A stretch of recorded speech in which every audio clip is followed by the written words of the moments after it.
Now we discuss the topic torque and angular momentum. When a net force acts on a body, it produces a linear motion in the direction of applied force. If the body is fixed to a point or an axis, such a force rotates the body depending on the point of application on the force of the body. This ability of the force to produce rotational motion in a body is called torque or moment of force.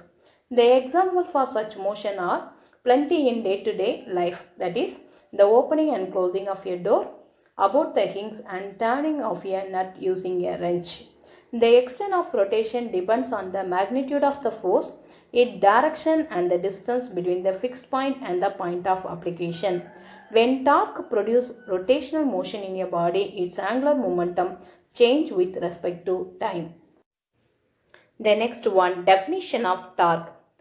Torque is defined as the moment of the external applied force about a point or axis of rotation. The expression for torque is tau vector is a r vector cross f vector. R vector is the position vector of the point. F is the force acting on the body.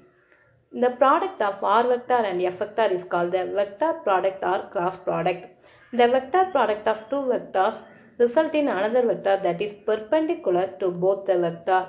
Hence, torque tau vector is a vector quantity. Tau is the torque acting on the body. The symbol for torque is typically tau, the lowercase Greek letter tau. When being referred to as a moment of force, it is commonly denoted by capital M.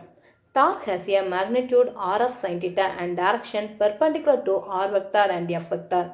It is unit Newton meter. Tau vector is equal to r of sin theta n cap. Theta is the angle between the r vector and f vector, and n cap is the unit vector in the direction of tau vector. Torque tau vector is sometimes called pseudo vector as it needs the other two vectors r vector and f vector for its existence. The direction of the torque is found using right hand rule. This rule says that if finger of right hand are kept along the position vector with thumb facing the direction of the force, and when the fingers are curled, the thumb point to the direction of the torque. The direction of the torque helps us to find the type of rotation caused by the torque. There are two types of rotation. One is clockwise rotation. Another one is anti-clockwise rotation. For example, if the direction of the torque is out of the paper, then the rotation produced by the torque is anti-clockwise. On the other hand, if the direction of the torque is into the paper, the rotation is clockwise. In many cases, the direction and magnitude of the torque are found separately.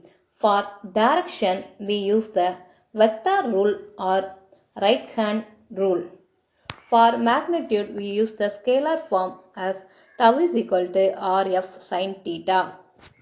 The magnitude of torque in two different ways by associating sin theta either with R or F. The first one, F sin theta is the component of F vector perpendicular to R vector. Now the equation becomes tau is equal to R F sin theta equal to R cross F perpendicular. Similarly, R sin theta is the component of R vector perpendicular to F vector. Now the equation becomes tau is equal to R sin theta F equal to R perpendicular cross F. Based on the angle theta between r vector and f vector, the torque takes different values. The torque is maximum when r vector and f vector are perpendicular to each other. That is when theta is equal to 90 degree and sin 90 degree is equal to 1. Hence tau maximum is equal to Rf. The torque is 0 when r vector and f vector are parallel or anti-parallel. If parallel, then theta is equal to 0 degree and sin 0 degree is equal to 0. If anti-parallel, then theta is equal to 180 degree, sin 180 degree is equal to 0, tau is equal to 0. The torque is 0 if the force acted at the reference point r vector is equal to 0. Therefore, tau is equal to 0.